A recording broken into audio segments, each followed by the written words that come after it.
Hello everyone. जैसे मेरे face पे इस वक्त स्माइल है ना, जब आप इस न्यूज को जानेंगे और अगर आप गवर्नमेंट एम्प्लॉय हैं, सेंट्रल गवर्नमेंट के एम्प्लॉय हैं, तो आपके फेस पे मुझसे भी बड़ी वाली स्माइल आ जाएगी। जी हाँ, बिल्कुल सही सुन रहे हैं। आपकी जिंदगी में खुशी की एक लहर लेकर मैं आई हूँ इस न्यूज के साथ में। और ये न्यूज है 8th पे कमीशन की। सबसे पहले तो आपको पता होना चाहिए कि पे कमीशन एग्जैक्टली होता क्या है।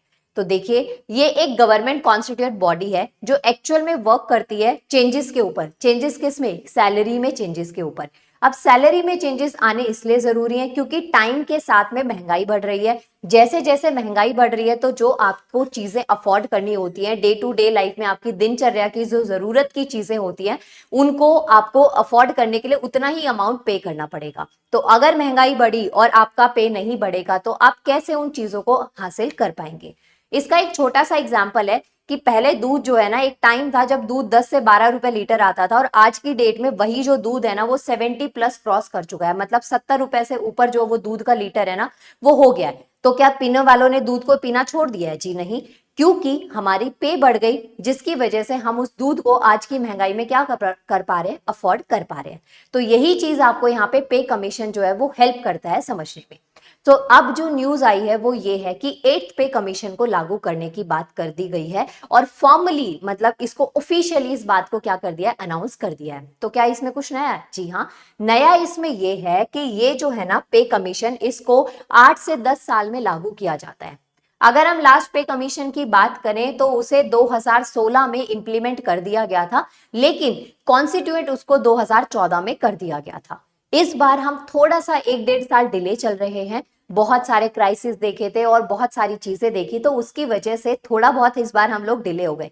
लेकिन आपको नुकसान नहीं होने देगी हमारी गवर्नमेंट। क्यों?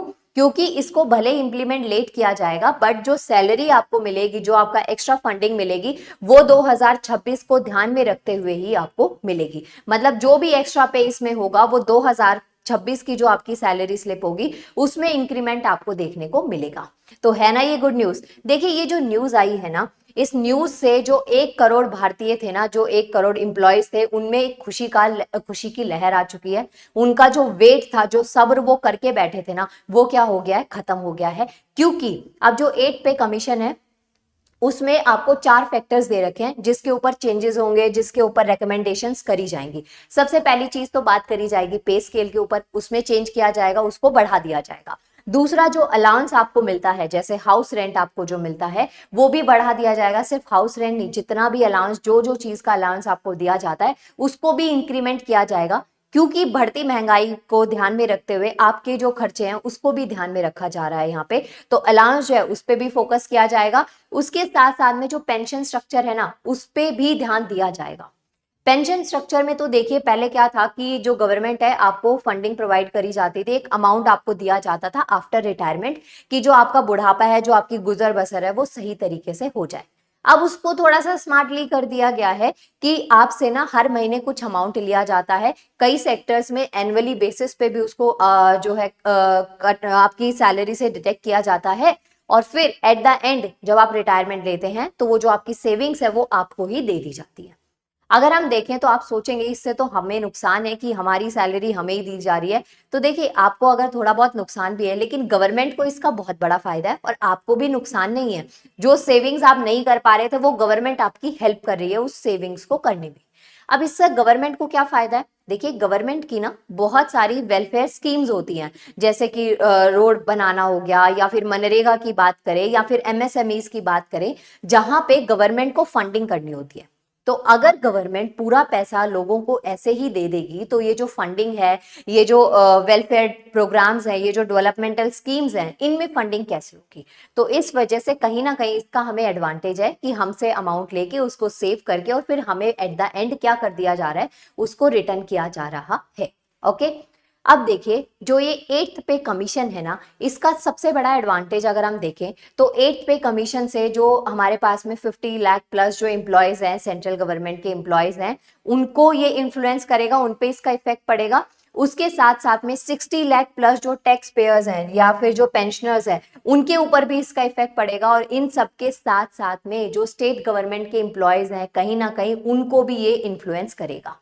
अब आपको ना मेरी सारी बातें समझ में आई होंगी, सिवाय इसके कि स्टेट गवर्नमेंट के जो एम्प्लॉयज है, राज्य सरकार के जो एम्प्लॉयज हैं, उन पे ये कैसे इफेक्ट करेगा, जबकि स्कीम तो सेंट्रल स्पॉन्सर्ड है। तो देखिए, समझिए इस बात को कि जो सेंटर है उसके जो डिसीजंस होते हैं, जो रिकमेंडेशंस होते हैं, कहीं ना कहीं वो स्टेट गवर्नमेंट के जो एम्प्लॉयज हैं या स्टेट है उस पे भी उस रिकमेंडेशन का इम्पैक्ट पड़ता है। तो जैसे जैसे सैलरी में जो जो चेंजेस आएंगे सेंट्रली स्पॉन्सर्ड एम्प्लॉयज के लिए, कहीं ना कहीं वो हमारी जो स्टेट गवर्नमेंट है, राज्य सरकार के जो एम्प्लॉयज हैं, उनको भी क्या करेगा, इन्फ्लुएंस करेगा। ओके जी। अब देखिए, इस बात को आपको और अच्छे वे में समझना ये है कि मतलब कि जैसे हमारा जो बुढ़ापा है ना, वो ओवरऑल बहुत अच्छे तरीके से हो जाएगा, जिनकी गवर्नमेंट जॉब है, जो सेंट्रल स्पॉन्सर स्कीम में है, क्योंकि उनको एक अच्छा पे मिलेगा। अब ये अच्छा पे का मतलब ये कि कहीं ना कहीं ये तो समझ ही आ गया होगा आपको कि ये जो सैलरी है ना उसके अंदर इंक्रीमेंट होगा। लेकिन अब ये जो पे कमीशन है ना, ये इसी बार आया है या पहले भी आया है, तो इस बात को आपको थोड़ा सा हिस्ट्री में जाके समझना पड़ेगा। और वो ये कि हर 8 से 10 साल के अंदर इसमें चेंजेस लाए जाते हैं। मतलब 8 से 10 साल में जो ये पे कमीशन है, इस रिकमेंडेशन को इस पे किया जाता है, जस्ट बिकॉज महंगाई बढ़ रही है, डे बाय डे बढ़ रही है। मैंने आपको एग्जांपल दूध का दे दिया कि पहले 10-12 रुपए लीटर था, आज की डेट में वो 70 रुपए लीटर प्लस हो रहा है। जहां पे खाने पीने की चीजें आपको बहुत सस्ते में, जहां पे 10-15 रुपए में भी गुजारा हो रहा था, 100-200 में भी गुजारा हो रहा था, आज की डेट में अगर आपकी पॉकेट में 500 रुपए दिन में नहीं है तो आप सही तरीके से सर्वाइव भी नहीं कर सकते। समझ गए इतना? यहाँ लग्जरी की बात नहीं करी जा रही, यहाँ पे एक बेसिक चीजों की बात करी जा रही है जो हमारी रिक्वायरमेंट है। साफ सुथरा पानी, हेल्थ, मेडिसिन, सैनिटेशन की बात यहाँ पे करी जा रही है। तो देखिए, हर 8 से 10 साल के अंदर जो गवर्नमेंट है ना, उसको ये जो कमीशन है इसके अकॉर्डिंग रिव्यू किया जाता है, जो पे स्केल होता है 8 से 10 साल में। अब जब लास्ट टाइम ये हुआ था 7th पे कमीशन, तो वो 2014 की बात है। 2014 में उसको कॉन्स्टिट्यूट किया गया था और 2016 में उसको इंप्लीमेंट कर दिया गया था। इस बार हम थोड़ा सा 1-1.5 साल लेट हैं, नो वरीज। लेकिन जो अभी आपको इंप्लीमेंट करके जो सैलरी मिलेगी, जो हाइप मिलेगा आपको सैलरी में, उसमें आपको टेंशन की जरूरत नहीं है, क्योंकि 2027 में भले ही आपको पे मिले, लेकिन जो 2026 की आपकी सैलरी स्लिप होगी उसमें भी इंक्रीमेंट कर दिया जाएगा। समझ में आया इतना? तो अब हम यहाँ पे देखते हैं 2017 जो 14 का टाइम था उसकी अगर हम बात करें, तो यहाँ पे आपको एक चीज समझनी है कि इसको 2014 में कॉन्स्टिट्यूट किया गया था, 2016 में इसको इंप्लीमेंट किया गया था। किसको? 7th पे कमीशन को। 7th पे कमीशन के ना 2 इंपॉर्टेंट की फीचर्स हैं जो कि आपको याद रखने हैं। सबसे पहला तो जो ग्रेड पे है उसको अबॉलिश कर दिया गया था, और दूसरी चीज फिटमेंट फैक्टर को अप्लाई कर दिया गया था। अब आप सोचेंगे कि फिटमेंट फैक्टर जो है ये क्या है, इसको इंट्रोड्यूस किया गया था 7th पे कमीशन के तहत में। तो अब ये जो है ना फिटमेंट फैक्टर, ये हमारी जो सैलरी होती है उसको एग्जामिन करने का, उसको मेजर करने का एक तरीका होता है कि ये एक मल्टीप्लायर फॉर्म में इसको क्या किया जाता है, यूज किया जाता है। देखिए, आपको इसको समझना पड़ेगा, इस चार्ट की हेल्प से आप इसको समझेंगे कि अगर हम 7th पे कमीशन की बात करें तो वहां पे फिटमेंट फैक्टर 2.57 था, और उसकी वजह से जो सैलरी थी वो क्या थी, 18,000 से 20,000 के बीच में थी। अब ये हमारा बेसिक पे है। आज की डेट में अगर हम इसी फिटमेंट फैक्टर के साथ में देखें तो जो 18,000 थी ना, उससे ये सैलरी बढ़ जाएगी इसी सेम फिटमेंट फैक्टर के साथ में 44 से 50 के बीच में, 44,000 से 50,000 के बीच में। यहाँ पे एग्जाम्पल आपको दे रखा है कि 7th पे कमीशन के तहत में जो फिटमेंट फैक्टर था वो 2.57 समथिंग था। अगर हम 8th पे कमीशन की बात करें, उस फिटमेंट फैक्टर को अगर बढ़ा दिया जाए, 3.00 कर दिया जाए, तो सैलरी में इंक्रीमेंट हो जाएगा 20 से 30 टाइम्स, जो सैलरी है वो क्या हो जाएगी, बढ़ जाएगी।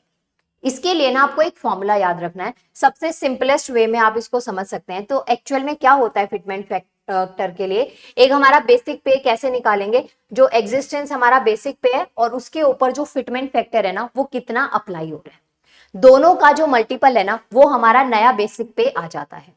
हर बार पे कमीशन के साथ में फिटमेंट फैक्टर में चेंजेस आते हैं, जिसका मल्टीप्लाई हमारी जो बेसिक पे होती है उस पे किया जाता है, और उन दोनों के मल्टीपल से, उन दोनों को गुना करके, उन दोनों को मिला के हमें हमारी एक नई जो बेसिक पे है वो मिल जाती है।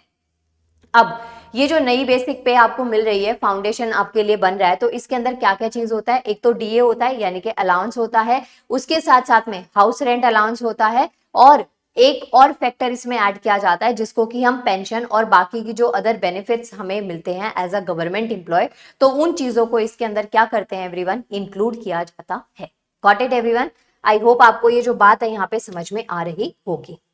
अब जो ये 8th पे कमीशन है, इसके कुछ कॉम्पोजिशन है, आई मीन यहाँ पे एक टीम को स्टैब्लिश किया गया है, तो इसके अंदर 3 मेंबर्स हैं और वो तीनों मेंबर्स आपको याद रखने हैं। एक है चेयरपर्सन, एक मेंबर जो है वन टाइम मेंबर है, और एक है सेक्रेटरी। अब यहाँ पे इन 3 पर्सनालिटीज के नाम जो है वो आपको जरूर जरूर याद रखने हैं। सबसे पहला नाम जो आता है वो आता है रंजना प्रकाश देसाई जी का, जो कि फॉर्मर सुप्रीम कोर्ट जज हैं। उसके अलावा पल्लू घोष जी और एक आईएएस ऑफिसर है, जो आईएएस ऑफिसर है उनका नाम भी आपको याद रखना है, पंकज जैन जी। ये 3 पर्सनालिटीज जो है ना वो आपको यहाँ पे याद रखनी है।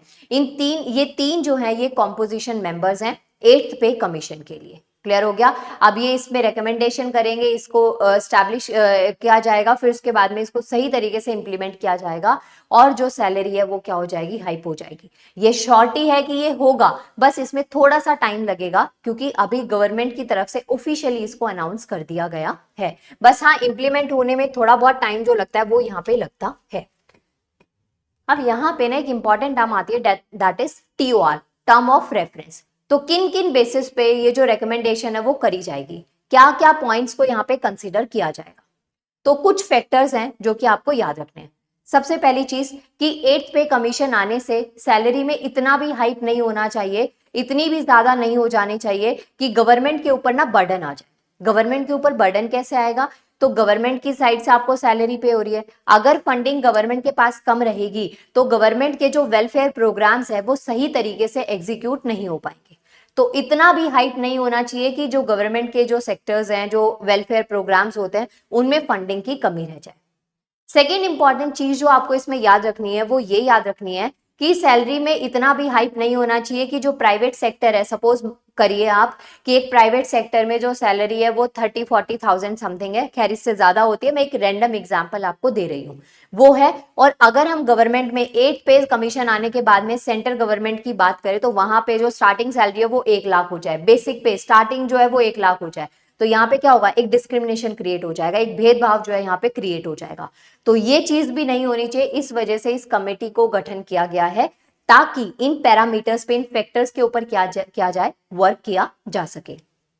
उसके साथ साथ में जैसे गवर्नमेंट की फंडिंग से जो भी हम अमाउंट पे करेंगे उससे गवर्नमेंट के पास वो अमाउंट कलेक्ट होगा और उसको एट द एंड जब हम रिटायरमेंट ले लेंगे तो उस टाइम पे हमें वो जो अमाउंट है वो गवर्नमेंट क्या कर देगी, वापस कर देगी। ये चीज जरूरी है क्योंकि अगर पूरा पूरा पैसा गवर्नमेंट आपको देगी तो गवर्नमेंट के पास फंडिंग नहीं बचेगी, जो वेलफेयर स्कीम्स गवर्नमेंट चलाती है वो जो फंडिंग है वो गवर्नमेंट के पास में नहीं बचेगी। तो ये कुछ हमारे पास पॉइंट्स है जिनको इस 8 पे कमीशन के TOR में टर्म ऑफ रेफरेंस के लिए क्या किया जा रहा है, कन्वर्ट किया जा रहा है, इनको कंसीडर किया जा रहा है। ओके, ये जो स्लाइड है इसमें कुछ इंपॉर्टेंट पॉइंट्स आपको दे रखे हैं कि कब तक का कितना टाइम इसको दिया जाएगा। तो 18 महीने के अंदर अंदर जो ये रिकमेंडेशन है इसको यहाँ पे स्टैब्लिश करना पड़ेगा और ये जो रिकमेंडेशन है इसको कमीशन को 18 महीने के अंदर अंदर कॉन्स्टिट्यूशन डेट में इसको दिया जाएगा। इसको एक्सपेक्ट किया जा रहा है कि 2025 के एंड तक, अभी 2025 चल रहा है, 28 अक्टूबर को ये न्यूज हमें मिली थी, तो इस साल के एंड तक जो है इसको कॉन्स्टिट्यूट कर दिया जाए। क्लियर हो गया? Done everyone? This is all for today. Thank you so much. कैसा लगा lecture, just let me know in the comment section, और कोई भी डाउट है उसके लिए भी आपका कमेंट सेक्शन में तहे दिल से स्वागत है। Thank you so much.